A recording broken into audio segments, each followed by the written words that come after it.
Olá pessoal, sejam bem-vindos, tudo bem? Hoje estamos em um ambiente não tão comum, eu estou de viagem e estou utilizando o meu celular para gravar e aproveitando, fazendo alguns testes práticos com alguns apetrechos novos que eu adquiri. Bom pessoal, hoje nós adentraremos em uma área de pensamento e também de técnica processual que nos exige ir além da frieza do texto legal. Ou seja, nós precisamos ir além do que trata somente o texto da lei, tá? Para nós entendermos melhor como funciona a ação civil pública e o papel do Ministério Público na defesa do direito do meio ambiente. Bom, para que possamos entender a ação civil pública, precisamos primeiramente compreender como ela surgiu. E a ação civil pública, ela surgiu, por óbvio, da Lei da Ação Civil Pública, Lei de número 7.347 de 1985. Essa lei foi uma resposta normativa a uma crise que foi gerada por uma tradição liberal individualista que moldou o nosso sistema jurídico e também de outros países por séculos. Tá? Acontece que o direito clássico ele estava muito estruturado para resolver conflitos internos, né, conflitos entre indivíduos e entre o indivíduo e o Estado. Mas acontece que com o surgimento de alguns fenômenos, né, como a preocupação com a degradação ambiental, a crise ecológica, a preocupação cada vez mais com a poluição, levando em consideração todos aqueles tratados e conferências internacionais sobre o meio ambiente que o Brasil participou e vem participando, essa estrutura do direito ela se mostrou bem insuficiente, justamente porque em nenhum momento a lei tratava de defesa do direito difuso. Então criou-se assim um abismo entre o direito público e o direito privado, que se exigiu, de forma até mesmo que a gente pode considerar emergencial, a criação de novos direitos, que hoje chamamos de direito transindividuais ou meta-individuais. Termos esse que nós já vimos nas nossas primeiras aulas. Então, a Lei de Ação Civil Pública, ela surgiu como um marco inaugural, e ela veio criando também um microsistema processual coletivo brasileiro. Então, é crucial notar que a ação civil pública, que embora ela tenha sido aprimorada anos depois pelo Código de Defesa do Consumidor, ela teve suas raízes no direito ambiental, na causa ambiental, em defesa do meio ambiente. Então ela surge também em uma necessidade de dar efetividade ao artigo 14, parágrafo 1º, da Lei da Política Nacional do Meio Ambiente, que já consagrava a responsabilidade civil por danos ambientais. Então, o advento da Lei de Ação Civil Pública, mesmo antes da Constituição de 88, já decretava o fim desse paradigma que existia no direito brasileiro, que se tratava ali, que eu acabei comentando mais cedo, né, desse paradigma liberal, individualista no processo. Bom, qual é, portanto, a essência do que a ação civil pública busca proteger? Espero que hoje vocês já tenham percebido que tudo o que tratamos até aqui, o objeto principal, o objeto tutelado, o objeto de proteção e sempre será um meio ambiente ecologicamente equilibrado, principalmente diante da sua natureza difusa. Tá? E é através da ação civil pública que a gente vai buscar a responsabilização pelos danos causados ao meio ambiente, assim como outros bens tutelados, como os bens de valores artísticos, históricos, turísticos, estéticos. Quando eu falo estético, eu trato do meio ambiente artificial, né, como a gente viu na última aula, tá? O paisagístico também, e outros interesses difusos e coletivos. Nesse cenário de tutela de direitos indisponíveis, o Ministério Público ele assume, então, um papel de protagonista. A relevância do Ministério Público ela é fixada pelo próprio texto constitucional, que levou à promoção do inquérito civil e da ação civil pública a uma de suas funções institucionais, como podemos notar no artigo 129, inciso 3, da própria Constituição Federal. essa legitimação, melhor dizendo, ela constitui um dever e não uma mera faculdade. Então o Ministério Público ele não se faculta em seu dever de proteger o meio ambiente. Sendo que nesse contexto ambiental, o Ministério Público ele é o guardião da ordem jurídica e também dos interesses sociais. Embora o Ministério Público seja o ator principal, o autor principal, sua legitimidade ela não é exclusiva. O artigo 129 também ele deixa bem claro no seu parágrafo 1º que estabelece a legitimação do Ministério Público para a ação civil pública. Porém, ele não impede a legitimidade de terceiros.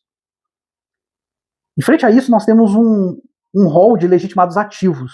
E esse rol ele é taxativo, ou seja, ele é restritivo. A própria lei restringe quem pode ser os legitimados ativos na ação civil pública, que inclui o próprio Ministério Público, a defesa pública, notadamente em defesa de grupos hipossuficientes, os entes federativos, a União, o Estado, o Distrito Federal e os municípios, as entidades da administração indireta. Aí nós temos as autarquias, as empresas públicas, as fundações ou as sociedades de economia mista, desde que essas possam, na verdade, melhor dizendo, desde que elas possuam pertinência subjetiva ou temática. O IBAMA, por exemplo, é uma autarquia federal e então ele está legitimado a ser o autor de uma ação civil pública. Nós também temos as associações civis, que devem ter sua legitimidade constituída há pelo menos um ano e incluir entre as suas finalidades institucionais a proteção ambiental. Tá? E esse aqui é um exemplo de pertinência temática. Então, apesar da abertura democrática, a realidade prática mostra que o uso da ação civil pública pela sociedade civil, pela nossa sociedade, ela tem sido de uma forma bem tímida. Então, o que a gente vê é quase um monopólio do próprio Ministério Público na propositura de ações civil públicas em defesa do meio ambiente.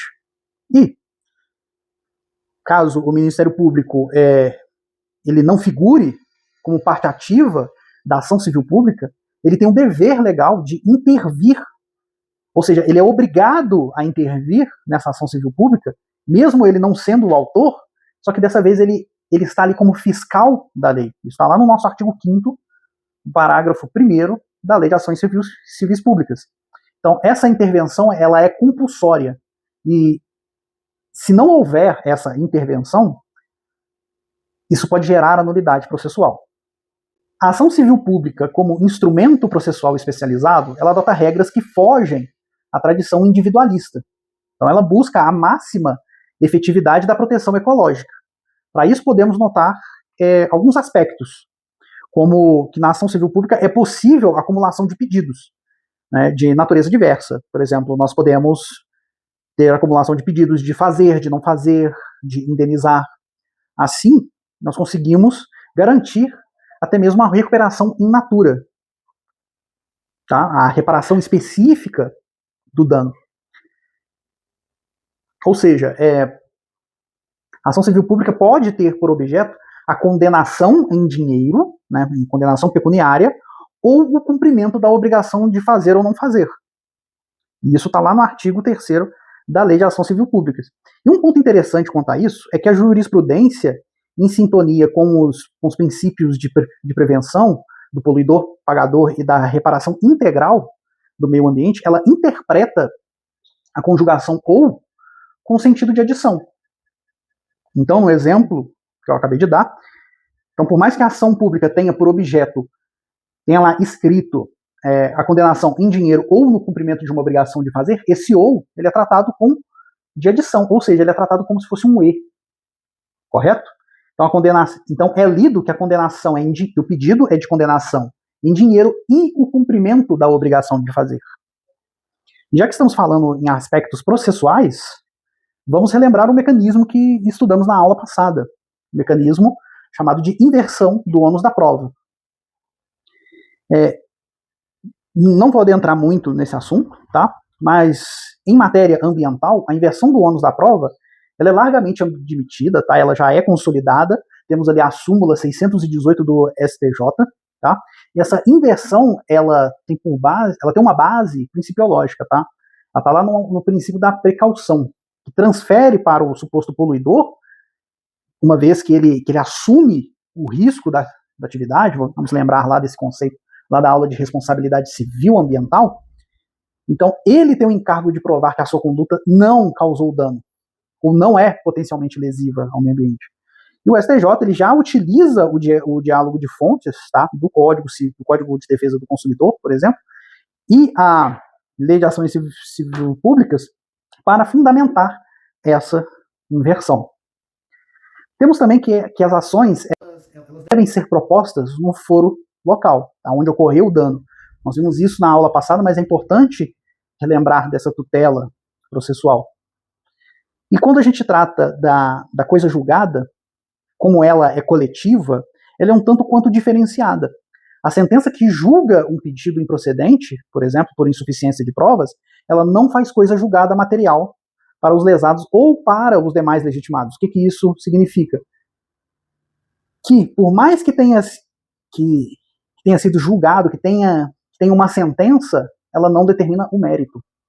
Tá? Então, não tem uma sentença julgada materialmente.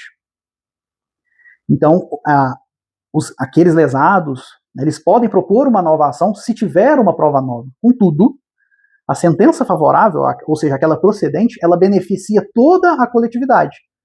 Então, independentemente se aquela pessoa participou do processo ou não, justamente porque ela tem esse caráter coletivo. Tá bem? E o Ministério Público e as associações ativas são isentos daquilo que a gente chama de custas processuais, tá? E também de honorários periciais. Em caso de derrota, ou seja, uma sentença improcedentes, eles não são condenados a custas ou honorários advocativos, salvo se ficou comprovada a litigância de má-fé desses entes. Tá? Então, se o Ministério Público ele agiu de má-fé, ou então se a própria associação, essas associações ativas, ela agiu de má-fé no processo, né, ela inventou algum dado, né, justamente para tentar prejudicar, ou para tentar conseguir algo ilegal através dessa ação, eles podem ser condenados ao pagamento. Tá? Essa regra ela existe para não inibir a defesa dos interesses transindividuais. Então, pessoal, em resumo, a ação civil pública, com o Ministério Público em sua vanguarda, ela não apenas é um instrumento legal, ela é uma ferramenta de resgate de modo a trazer uma justiça mais digna, adequada à complexidade da crise ecológica, que hoje nos afeta e nos desafia diariamente. E é justamente em razão dessa técnica processual que nos permite, no plano jurídico, avançar para um direito que compreende a proteção da vida em todas as suas formas. E é um imperativo constitucional. Certo? Bom, por hoje é só. Nos vemos na próxima aula. Valeu!